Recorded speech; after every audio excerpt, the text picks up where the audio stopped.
We should tell him we're calling. He may have stepped away. Oh, it's loading. Oh, Did it work? Hello? It did. Hi! Ready graphics? Ready theme? Good evening. For your information tonight. Mostly what we did, and this was an early thought from Diane and from Barnett, which was, this has got to be like front page. It's got to be newsroom. It's got to be energy. It's got to be fast. It's got to be, these people, they don't mess around. They're good with language. They say what they want. Hey everyone, this is Jessie Mullins. And this is Lauren Milberger. And we have another really exciting interview for you guys. Yes. Joe Regalbuto, also known as Frank Fontana. You may have seen or heard of him. For all 10 seasons. And coming back for the revival. Yeah, and we had such a lovely conversation with Joe. We were so touched that he would come on and meet us, and he was so generous with his time and his thoughts, and you guys will just, it's one of those moments when you're really excited that meeting one of your heroes was positive. He does not disappoint. He's everything you want him to be. In part one of the interview, we talked about Murphy Brown, obviously, but we also talked about his time that he spent as a very notable guest character on The Golden Girls. Which reminded us of a great podcast that was in many ways an inspiration for us. It's called Out on the Lanai. Their website is outonthelanai.com. You can also find them on all of the major sites like you can find us. It's hosted by Carrie Doherty and H. Alan Scott. And they are lovely, very well-versed in television history kind of folks. Yeah, and they go through Golden Girls like we do, episode by episode. They also have interviews. And then one quick thing before we go into the interview. Sometimes when you do Skype, you don't hear everything that people say. And when I mentioned what town in New Jersey I was from, it's realized listening back to the recording, Joe thought I said South Plains. I'm actually from Scotch Plains. You monster. I don't know if it's still true what he said. Just a little asterisk for that. Yeah, you'll understand that when you get to the episode. So thank you so much. Stay tuned for part 2. You can find us on social media on the Facebook, Twitter, and Instagram at Murphy Brown Pod. You can find our website. It's murphybrownpod.com. And our email, if you have thoughts or feedback for us, is murphybrownpod@gmail.com. Yes, and please, if you like what you hear today or any day, please go on iTunes and leave us a review. It's a free way to support the podcast. And we'll see you soon with part 2 of Joe's interview, and then an episode soon. Yep, can't wait for you guys to hear it. Bye. Bye. Will the mystery guest please sign in? Hey there, I'm Joe Regalbuto, a.k.a. Frank Fontana.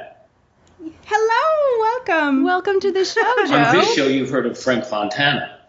I think we have A little bit. We may have discussed him a couple times. Perfect. Yeah, just a few. Hey, so happy to be with you guys.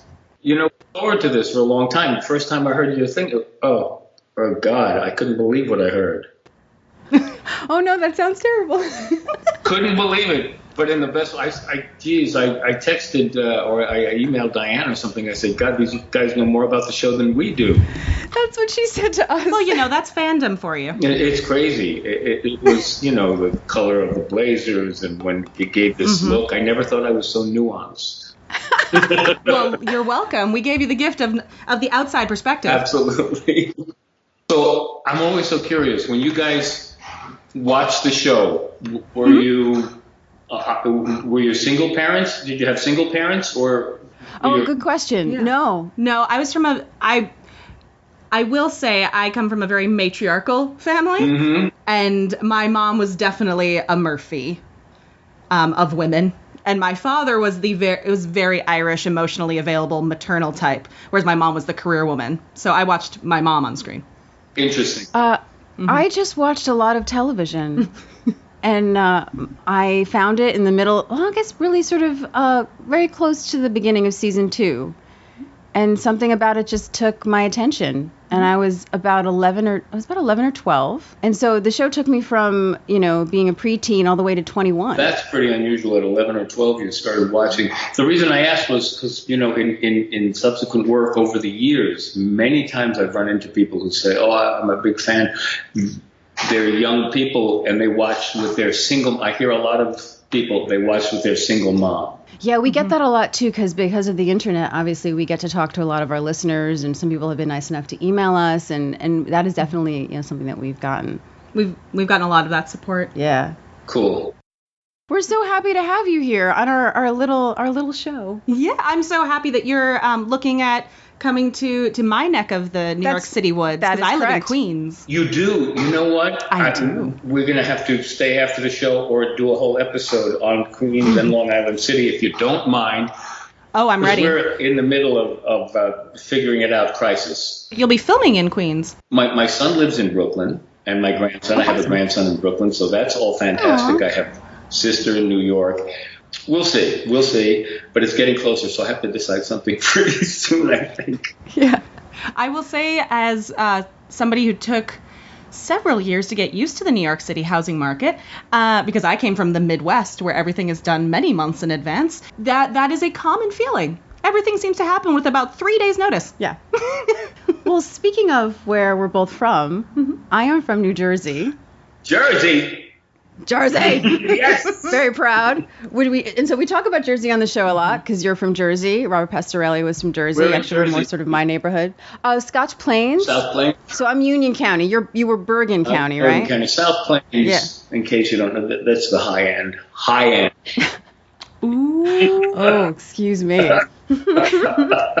So we're kind of from, a similar sort of, area of Jersey, but we always like to talk about people's origin stories. So if you want to talk about how you started out in acting and maybe why you wanted to be an actor, we'd love to hear that.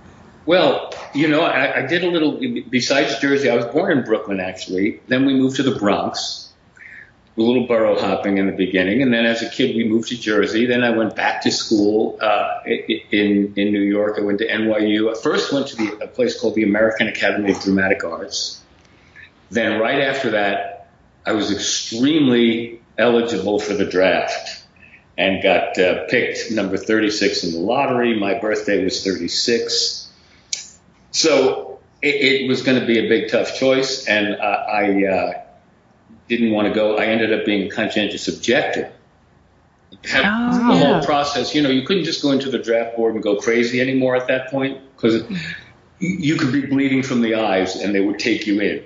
Yeah, it was already anybody, because you tried every trick in the book. So this was a legitimate exercise, and they actually gave me that. So I worked in New York and worked at NYU Medical Center as an alternative service, which is what you had to do.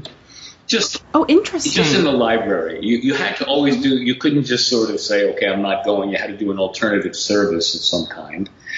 So it was terrific. And then I slowly was losing my mind, which I've done several times over the decades, but was advised that, I was missing doing what I really wanted by a shrink who happened to be next door. Next door was Bellevue, so it didn't have a good ring to it. I had to go in next door, and she helped me out. And she said, "You're bored. You want to do what you were trained to do. You should go back to acting and back to school." She helped me. This is the greatest shrink anybody could ever have. She helped me fill out the applications, got me a scholarship to NYU. This, not like, what did your father make of you when you were a little boy? It was like, here, let's sign this. So I went back to NYU School of the Arts. This would have been around 1972. Got married at the same time, and there you have it.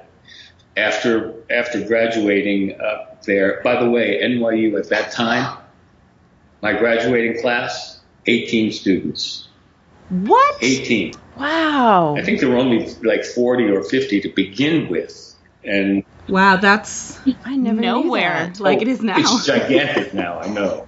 So we're both familiar with what the rigorous process for NYU in the arts is at this point. What was it? Just you signed up and? No. It was you had to prepare, your classical and your serious and your contemporary monologues, and go in there. And Lloyd Richards was the the head at that point, and you had to go and audition for the guy. It was crazy. He was my teacher for a short time. I didn't know he was at NYU. I just thought he was at Yale. Yeah. He started there, and he left almost immediately. I never really got to work with him, but a teacher of mine was Olympia Dukakis, was one of my teachers. Oh, How good is that, right? Doesn't get better. Yeah. And a stellar teacher that I'll never forget, a guy by the name of Peter Cass. One of the greatest teachers that I've ever met, one of those influences that you have. People who've worked with him know him. So that was, virtually it. Right after graduation, I got a part in an equity play. There were these theater auditions they had back in those days. Holy crap, this is getting serious. I am so old. At any rate, you would do these things they called the TC Theater Communications Group auditions. Do they still have? Mm-hmm. yeah. Mm-hmm. They do actually. Yep. Oh my God! And so you'd be a finalist, and you'd have to go to Chicago if you were a finalist, and go perform your stuff in front of all the regional theater directors and producers and so forth. So I did, and I got a job right away with Jack Guilford and Margaret Hamilton, the Wicked Witch of the West. Oh, This was my first so cool. equity job. She was the greatest person that you'd ever seen. So was Jack Guilford. I've had a few charmed experiences like that, like a lot of firsts with people that in my lifetime I never would have dreamed of meeting or working with. Do you remember what the show was? It was a show called Too Much Johnson. Oh, I want that script. Oh my God! It was it was not. We laughed too much during rehearsal, which I told you something. Good. I like those shows. So what eventually made you go out to LA? Well, you would audition. Then they'd come to New York all the time, the producers, to see what actors were out here, and they came out to do a show called The Associates. And The Associates was done by these producers named James L. Brooks, Ed Weinberger, and Stan Daniels. These were the guys who had done Taxi. They had done The Mary Tyler Moore Show. I had no clue about them, but they were gigantic. They came, and it was at the Gulf and Western building in Manhattan, and I auditioned for those guys to do this thing, and it was terrific. It was with Martin Short was in it. Yeah. Wilfred Hyde White. Wow. Was a wonderful English actor. He was in My Fair Lady, among a million other things. You'd know his face immediately. Well, with a name like Wilford. It was great. Allie Mills was in it, who was later in the Wonder Years. Yeah. Tim Thomerson, one of the funniest comedians you'd ever meet. It was a wonderful experience that got 14 episodes. In those days, the producers evidently canceled themselves because they didn't get a big enough pickup. But it was a great show. It got reviews like we wrote them ourselves. It was a wonderful experience, and that was my intro to Hollywood. Stayed out here. So strangely went back to do a Broadway play that we originated in California, which is unusual. And then, and I've been here and raised my family here, and, done a little bit here and there, and try to keep busy as best possible. So how far into you said you got married around the same time as NYU. How far into your career were you having kids as well? That's a lot to juggle. Yeah, completely stupid. Ignorance is beautiful sometimes. We just decided to have kids. It was, I don't know, we were married 3 years. I was 23 when we got married. And then we had our first, I don't know, you know what? I graduated school and did one job. My wife was working. It was insane. You didn't think about stuff. You just figured it out. I mean, I remember literally we were living in this loft. We would drive around to lumber yards in the city, borrow a van from somebody, and this loft had a fireplace. and we would get wood and sleep in front of the fireplace so we wouldn't freaking freeze, because the electric heat was, you turned it on, it was $200 or something. So, but you didn't think about it. Just raise the kids. We had one boy in New York who's still living in New York now. We didn't leave him then. But Just leave him behind, man. And other two out here. So, I still have family there, and there you have it. We'll be back in a month. Yeah, full circle. Now, before we start talking about Murphy Brown, which obviously will be the bulk of our conversation, you guest starred on a lot of really classic television series, particularly Mork and Mindy, Golden Girls. I think because Golden Girls has become just so popular now, comes up a lot. Do you remember working on Golden Girls and being on that set and any of those experiences? Oh God, yeah. I sort of remember all of them vividly, and each were so unique. Another one that you didn't mention, which I'm always so proud of, is Barney Miller. Oh, so good. Barney Miller was such a great show, and believe it or not, I don't know if they still do that. I haven't seen it. I got to play two different guest stars on that show.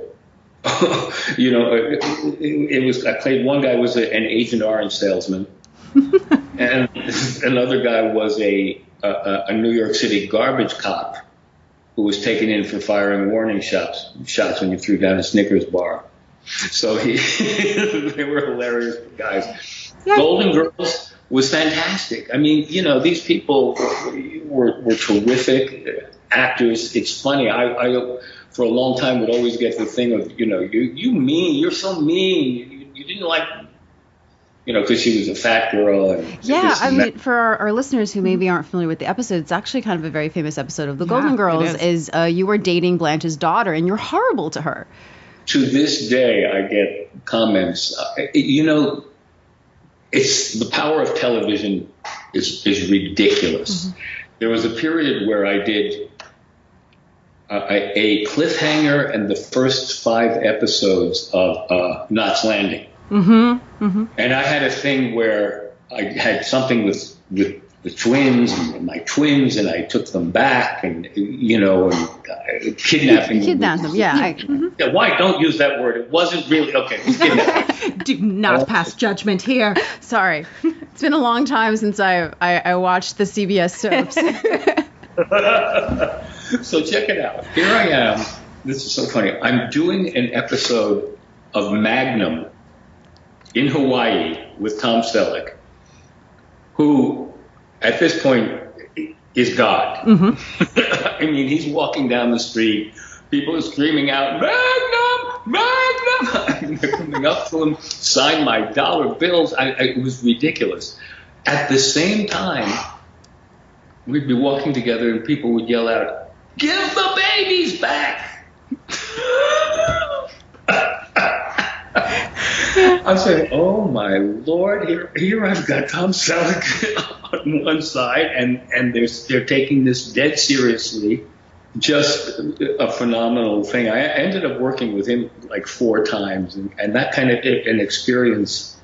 You don't miss the guy in the street. He's like 6'3", big head, big and down the street.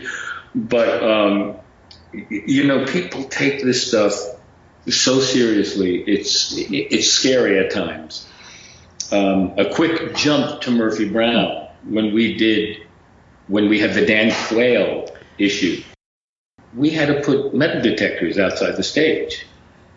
It just became a different world instantly. And you can see how it can happen in just a split second. There's people everywhere, and you don't know what they're thinking or what they're doing. And especially now, there's so many topics and sides and pretty interesting stuff. Well, I think it's interesting also for those of us who grew up before this streaming binge culture where you can go back and rewatch things. One of the reasons why I remember your time on, say, Golden Girls so well is this is for those of us who would just watch an episode and not necessarily get to see it again until syndication came along.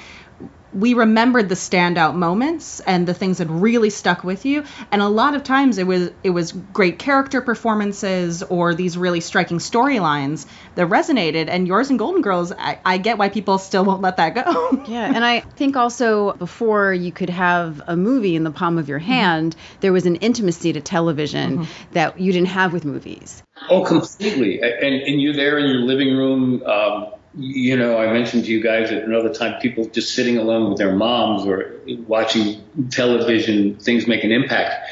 It's sort of different and funny. In a way, as an actor, it was like, thank God, a job. That's always, I think it's always sort of first in an actor's brain, God, I'm working, I'll get through the next month or two. And then after that, it was a fun part. And as we all know, it's fun sometimes to play the nasty guy. But for me, it was just, you don't think in terms of impact or down the road at all. I wasn't thinking that way. I was just thinking, this is fun. These people are fun. It's everybody's a sport about this. And the women were great to me. You don't forget things like that, It's always rewarding to me when somebody comes up and says, oh, you were so nice to me. I was nervous. Sometimes, thank God.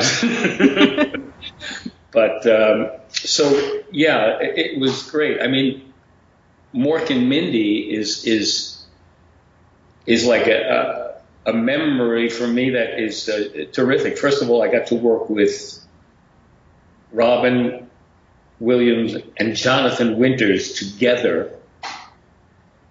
It was nuts to just be around that energy and see those two guys. For instance, they would go down. Am I talking too much? No, please This do. is an interview of you. We're just eating popcorn on the side, just like taking it in. So please do. Excellent. But those two guys were so brilliant. They would go downstage between setups, and they would do 10, 15 minutes of the most brilliant improvisation you ever saw, just for the studio audience. Wow. And you're standing on the side laughing your ass off. You can't believe what's going on. And then they get on stage and do the written stuff. Maybe not quite as good, but fantastic. And listen, it was the last 3 Mork and Mindy's they ever did. I got to play a guy from Neptune who came down to Earth to take over the planet. Day's work. And it was 3 episodes. The last one, they shot in 3D. You had to go to Wendy's to pick up your 3D glasses.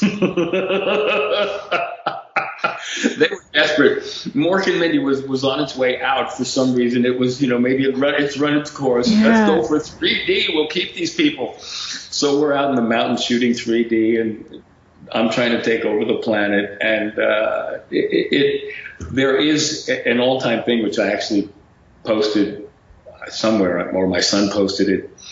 One of the scenes was me in a typical fight between myself and Robin and Jonathan Williams. It was just Jonathan Winters. It was just hilarious. It was cartoonish and funny and a great scene. So it's a great memory for me to have worked with those two guys. Not everybody can say that. Yeah. I mean, you have that a lot in your career. You have a lot of amazing standout, and like just the collection that you have made of co-stars.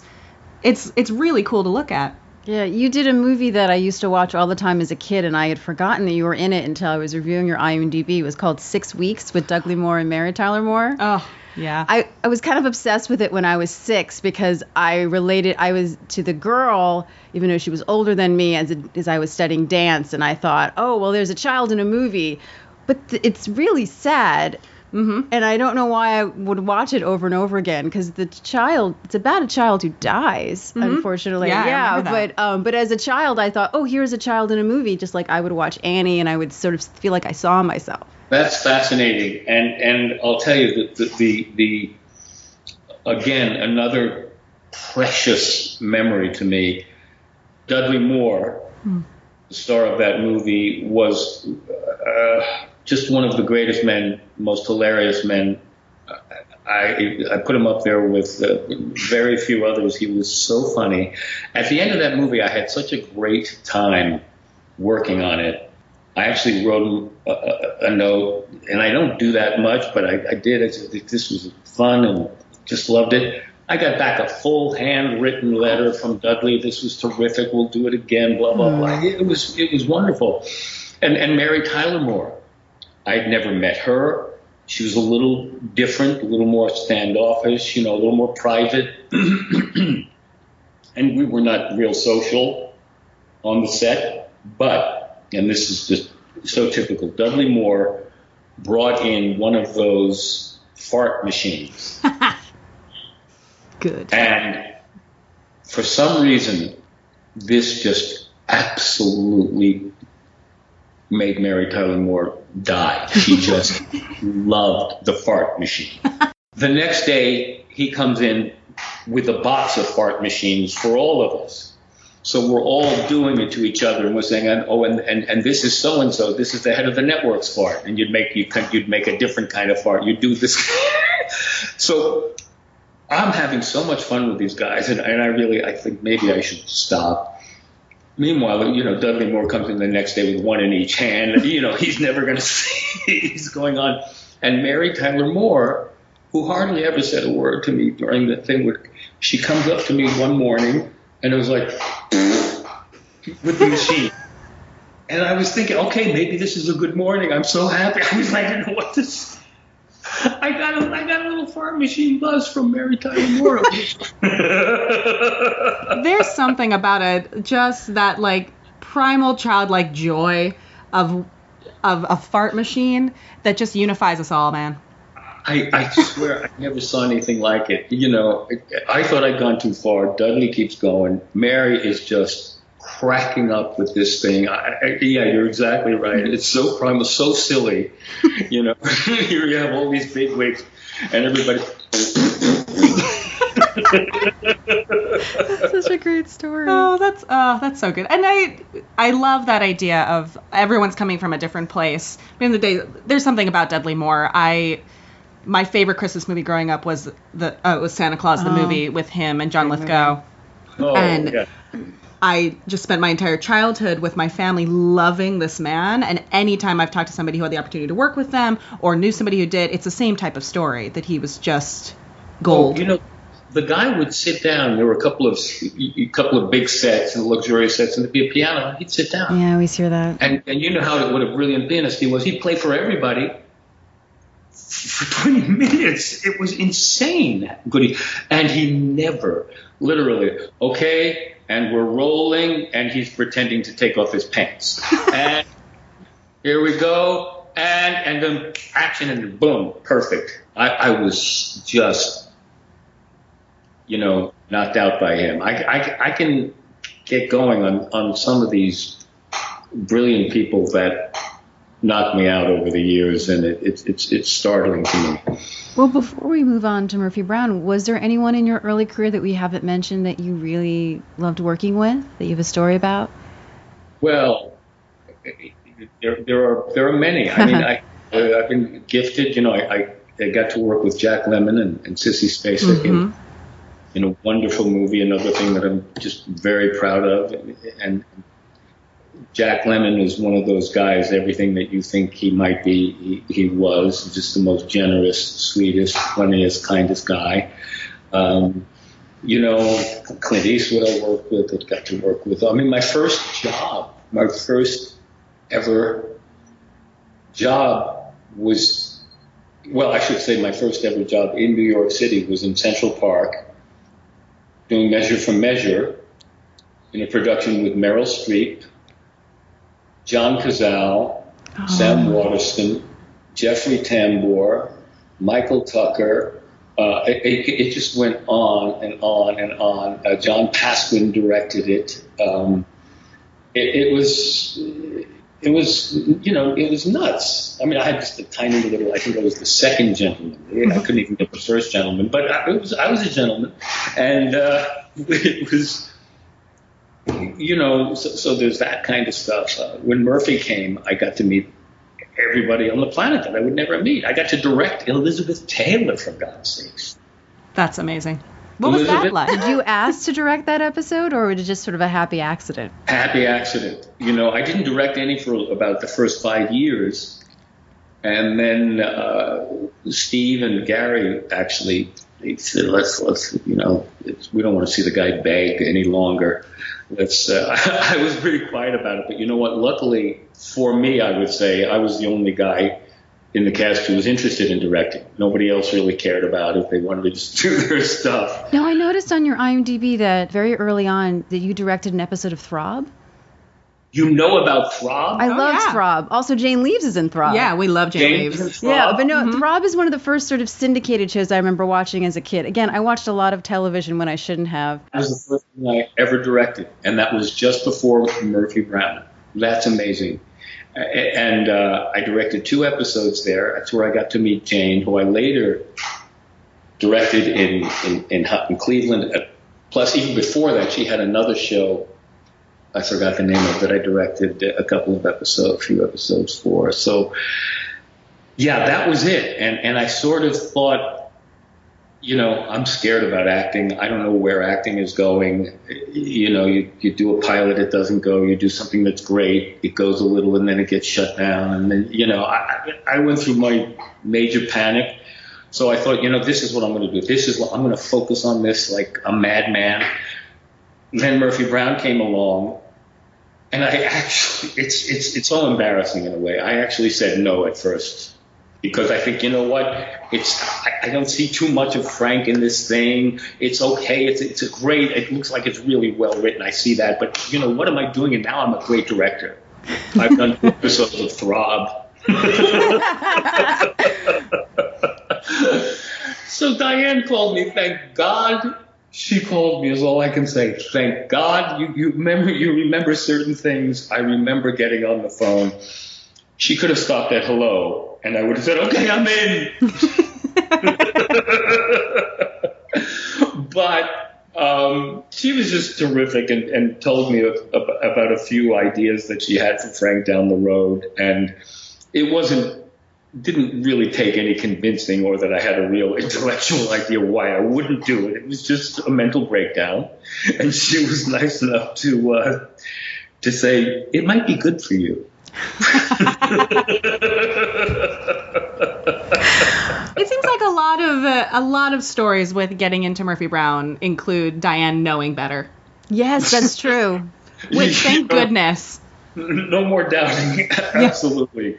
When she emailed us the first time about this possibility of going back again, before I even finished reading, I said yes. You're the Carrie Fisher. That's the story that they tell about Star Wars. Is that before George Lucas could even finish, Carrie went yes, and Mark Hamill went okay, stop, chill, let's hear it out first.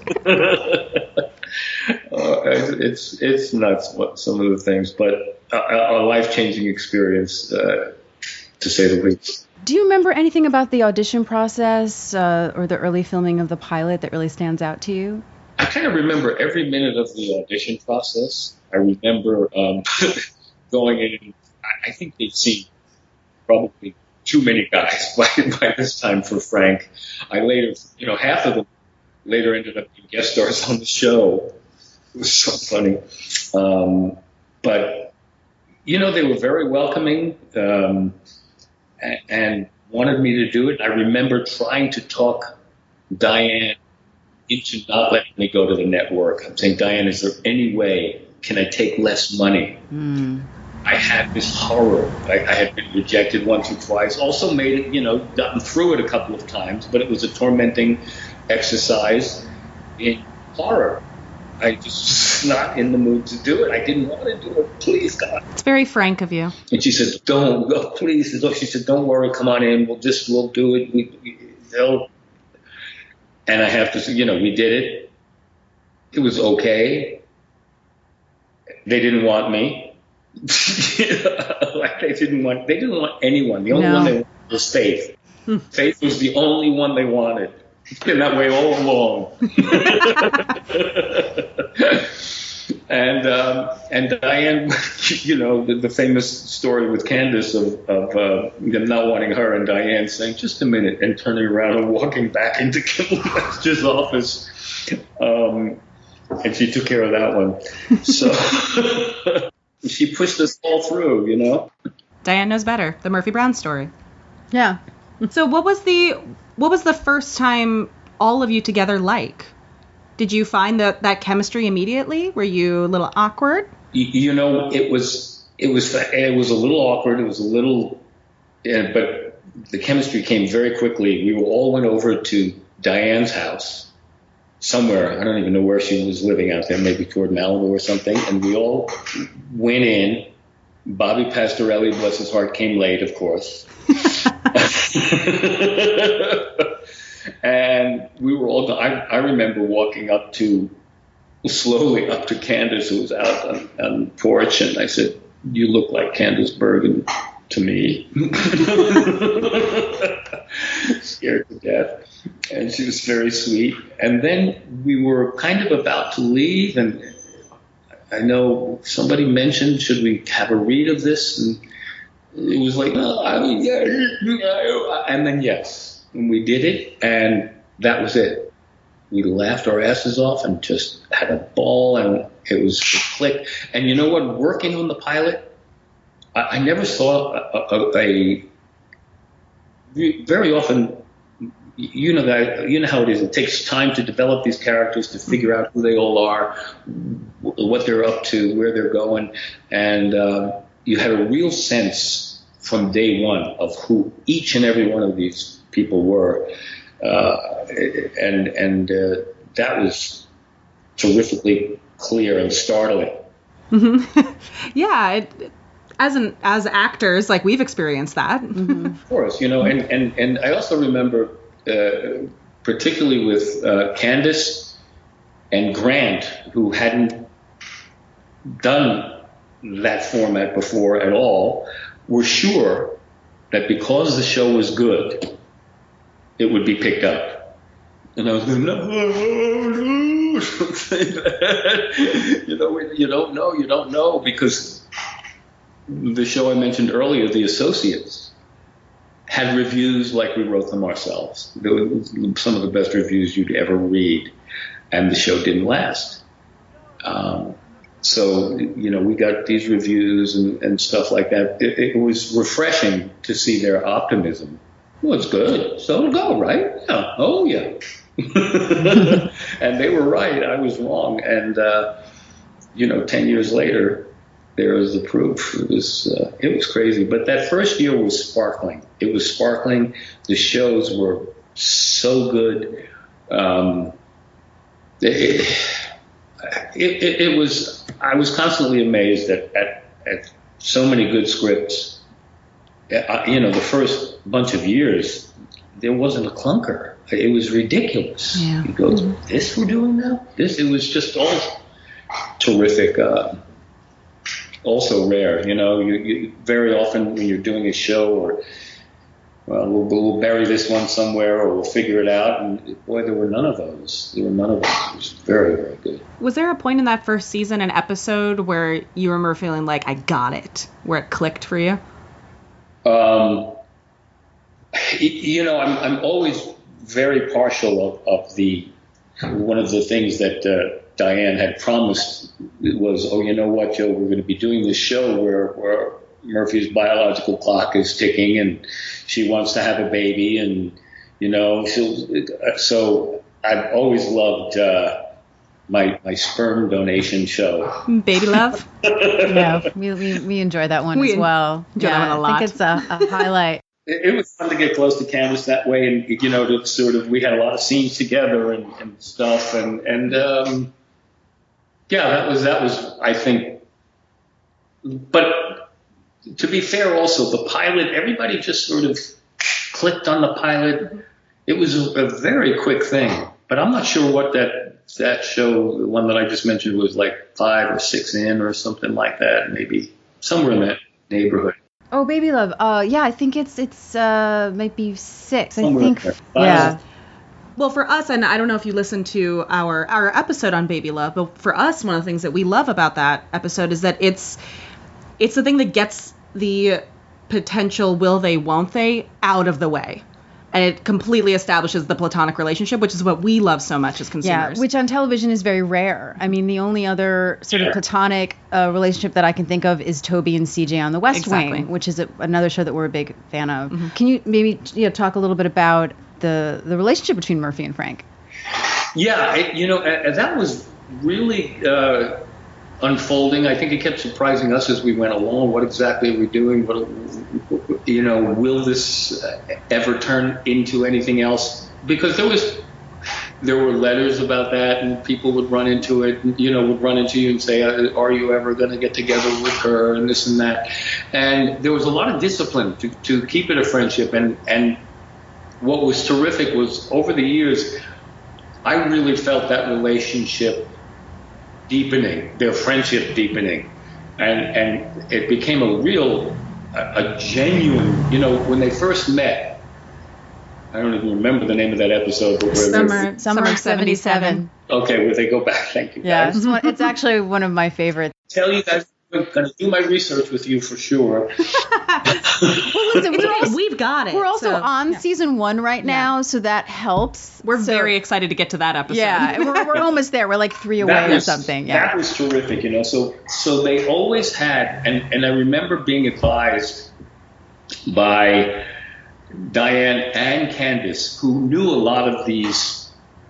Candace was very good friends with Diane Sawyer and knew people. Let's put it this way. They ran with a different crowd than I did.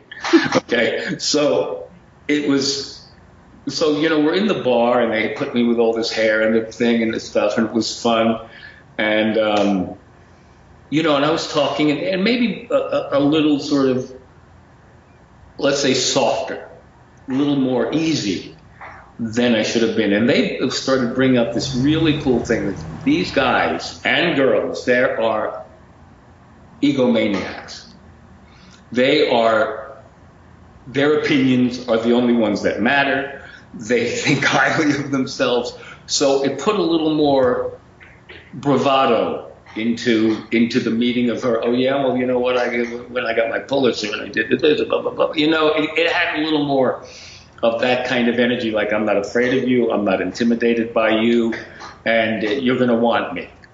That kind of stuff, which was a great revelation and fun to play. And I think it just everything over the years got where they really depended on each other. They helped each other. It was a rich relationship that would not have been able to occur if the other side happened. Mm-hmm. Yeah. Did you create any backstory for Frank that we maybe necessarily didn't see on screen, or maybe something that you made up that became? There was a lot of. Diane was very keen on watching you very carefully. I mean, she would see how you'd react to something or behave in a certain way, and sure enough, next week, in the script, this looks awfully familiar. So there was that kind of stuff, but mostly what we did, and this was an early thought from Diane and from Barnett, which was, this has got to be like front page. It's got to be newsroom. It's got to be energy. It's got to be fast. It's got to be, these people, they don't mess around. They're good with language. They say what they want. They don't hold back. And so that kind of, and we did, we would go around, look at the newsrooms here and there, but we also had the opportunity then. It was not as a wide a net back then. You could look at particular anchors, because these people that we were playing were stars in their own right. They became news stars, news journalists who were big. FYI was not a small show. It was like a 60 Minutes type show, so you knew those characters. So you had that kind of stuff. Therefore, there are little issues that they had to deal with personally as well. But you could see their behavior. You had so many examples on television to watch. not as much as you have now, where it's just a flood of God knows what. But Did you have any investigative reporters that you looked at for inspiration? not specifically, and it's so funny. Frank was always saying he loved her, he loved this one, he loved that one. I kind of was like him. I loved Kathleen Sullivan. I loved, they're all. We like to say that Frank is a hopeless romantic. He sure is. Emphasis on the hopeless. Yes. He just wants love, and he sees it everywhere.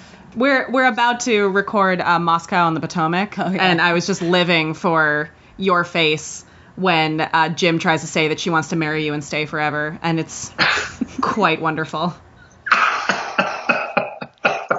Based on Frank's backstory, did you ever come up with a story behind his jacket, his bomber jacket, and where he might have gotten it? No. We love that jacket. Yeah. That's a great jacket. Mm-hmm. But I think Frank, I think he shopped at the best stores, period. I think he shopped at a good stores. All those suits that he wore, I didn't know. I may be Italian and I did see The Godfather, but I didn't know from Armani and this one and that one. All of a sudden, I'm wearing these that say, "Oh man," I remember Charlie Kimbrough even had a line because he always wore the Armani suits, and he says, "Oh, God bless the man knows how to make clothes." Yes, Jim has a lot of references to his clothing, or Yes, his clothing he does. getting mussed. What you just said before about Diane really watching everybody. I remember her being interviewed by Diane Sawyer, and she said that you stopped telling her things. I mean, I'm sure she was half kidding because it would always wind up in the show. It's so true. I mean, she is very keen, and it's great because I'll tell you, she has a way of capturing a voice. When I read the script, even reading the new script, she has your voice. Those lines are easy to say, and you're both actors. You know what that means. It's just, it comes out of your mouth. The phrasing is right. You don't have to figure out, how do I jump from this to that? The mechanics of what she says suit you very well. And that's so rare. That's so rare. And it's I feel that way. Grant feels that way. Faith does. Candace does. The voice that is captured has a lot of us individually, plus Miles and Frank and Corky and so on. We hear that a lot from the writers for her as a leader, talking about writing as that you should know the characters on the page when you look at the line about who's saying it. And I mean, my favorite version of that is every Jim line. You just see the rhythm of how he speaks is just Jim. It's not Frank. It's not Corky. It's Jim. Completely. Yeah. That's a great point. And she is excellent at it, as good as I've ever seen anybody. And that's both sides, and seen a lot of it. She's really good at that. And God, it means so much to an actor, especially as we're getting older, to have words that are kind of fit in you. Mm-hmm. Mm-hmm. And I'm sure much easier to memorize when you have a very quick week. Exactly. So much easier. Yeah, that's what I would say. That's what he would say here. Of course he would. It's terrific. Do you want to talk a little bit? We sort of sometimes talk about the week on a sitcom, at least the way it used to be. I don't know if it's going to be very similar when you come back, and how you work during that week from the table read to the filming. We always had to, first of all, there's no doubt about it. A sitcom is the best job in show business. I can say it outright. As far as being in one place, having hours that you don't deserve, you need to work harder than you work. It's a spectacular job. You go Monday through Friday. You have a little bit of theater involved in that. You have a live audience who comes and laughs if they want to, and they don't laugh if they don't want to. People think, oh, is it canned laughter? Is it? No, they're out there telling you what's funny and what's not. So you have the build up to that. You can make your changes during the week. You're rehearsing like you would rehearse a play. And then you have that one, that moment when the lights are on and you get to do it and you're filming it. So that's a joyous way to work. In Murphy Brown, I would say that it's tends to be the harder part of that, only because, especially for Candace, as you've seen in past shows, they write her reams. I mean, she's got a ton of stuff, and then we'll say, yeah, Can, but don't you think? And she goes, another ream. And then Tim McCorkey comes in, hi, guys, and then, another one. So it's dialogue-driven, it's idea-driven, it's about something. So we want to make sure that it's focused and things are pointed. I'm not saying that other shows don't, but there have been many times where you get down to a 4-day week. Do we really need to come in that day? Let's go home at 12 o'clock. All of it is great when you're really cranking away and the machine is working. But we'll spend that tough time. Let me tell you, it's a grand job. I'm not going down into a coal mine every day. I'm not doing something that people have to really work hard. But we'll come in and we'll read the script at the table, and everybody's there, and the writers will convene afterwards. They'll decide this was funny, that wasn't funny, this was good. Then they'll make a few changes. At that point, the network and the studio might have an idea or a note which they'll give, and then we'll start rehearsing. We'll start blocking it out right that day and get going, kind of just a general thing, and then the next day we'll come back with a new script, changes that have been made, incorporate them, have a run through for the writers, just for the writers that time, like usually on the Tuesday night, because you don't want to have the pressure of the network or the studio. It's just, let's see what we got, let's work it. Let's see how we blocked so far, and then Diane will usually have some final notes that we'll take to Wednesday. Then they bring in the network, and everybody comes in. The crowds have gotten bigger over the years. Mm-hmm. Oh, mamma mia, they've gotten so big. It's hilarious. But that's another story altogether. And then there'll be a few notes, and then pretty much it's in your hands, your camera block on the Thursday, so that you bring the cameras in and they see what everybody's doing and they make their marks. That tends to be an intense, long day, but it gives us a chance to go work our lines and do our stuff. And then Friday, you usually you'll do some shooting in the afternoon of certain shows. You'll get them, certain scenes, you get that out of the way, maybe tougher scenes that you don't want to bore the audience with. And then you bring the audience in, and boom, there you go. And we're done. Another episode. On to the next one. Yeah, it was a process that always fascinated me as a kid. There's this book, I don't know if you remember it, which we reference on the show a lot, but we call it the Murphy Brown book, but it's called Anatomy of a Sitcom. Oh, do you have it? I think you have it. Right over here. Yeah, she's going to go get it. And it takes you through the process. It's written by two men whose names you'll get in a second, who also wrote a book on Mary Tyler Moore. And so it takes you from the pilot process, or development, I should say, all the way through to working the week. So that's why I always like to ask that question, particularly from someone's point of view, because I have not worked on a sitcom personally, but since I was 12, it was something that really fascinated me. Well, the getting these sitcoms together is a whole other planet that I really don't know that much about. For instance, this whole thing with Diane, I mean, if it's evident, we're in awe of Diane. I mean, she's pretty remarkable, Yeah. But this whole thing that she went and did, from the time she first wrote an email to us, and I'm sure it was going on before then, but saying that, Warner's is thinking maybe we should write one. They want you guys to be in it, and what do you say if I wrote it? Blah, blah, blah. So, yeah, and then she said, we're going to see, and where do we go? What's the legacy?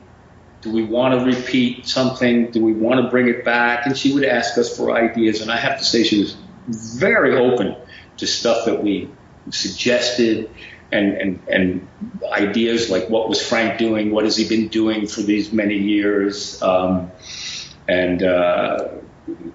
are his pet peeves and this and that. She was very receptive, so there was communication back and forth. But meanwhile, she's got to write this thing, put it together, bring it up to, what is this, 2018 now? Oh, Sure is. Hey. Bring it up to date, and then make sure Warner Brothers likes it, make sure CBS will like it, or somebody's got to buy it. Got to cast the whole thing, put it together. Holy mackerel, that's a whole lot of work going on. And I got to say, pretty single-handedly, for these, it's been kind of a year almost, maybe more than a year since that first little email, like, we're thinking about this. Oh, wow. I didn't realize it had been that long, but I guess it must have been. Yeah. Yeah, they get a lot of people in play. Get going now, It's like, let's get this thing going. We're all very excited about it. Well, first for reference, the Anatomy of a Sitcom, funny enough, based on your previous story, the writers are Irby Brown and Robert Alley. They also wrote a behind-the-scenes book about the making of the Mary Tyler Moore Show before they did the Murphy Brown book. Yeah, and it's from 1990, right? 1990 was so published. they started being on set, I think, around like the second season, and it takes you through it, the first and second season. When we post this podcast, I will, on our Instagram, we'll definitely be posting some of the behind-the-scenes pictures of you on set. Oh my goodness, I do remember meeting them. I do. The whole thing is black and white. It's amazing. Yes, it's technically out of print, so we recommend finding Wow. used bookstores and so on. It's great. Yeah, I think Amazon has some. These don't seem that far away. It's like it's black and white. They had to run it over some water and get rocks and stuff. While we're talking about the new show, we'd love to know if there's anything you can share with us about We assume Frank. you can't talk anything about it, but We don't want to get you in trouble, yeah. but any thoughts or tidbits you might have? No. Yes. Let me think. You know what? Maybe about it's so hard because it's like We want to be surprised as well as fans. yes, but we don't want to get you in trouble. They're all. Everybody's going to be. No, I can't say anything. Yeah. I do have. Terrific. I will say this: the first script is terrific. Good. The first script. We is imagine so. Excellent. I mean, I'm not just saying because I'm part of it. Because that was a big thing, for everybody. It's like, oh God, this is putting a lot of trust and a lot of faith. And she came out with something. I think it's as good as our pilot. So I'm going to say that.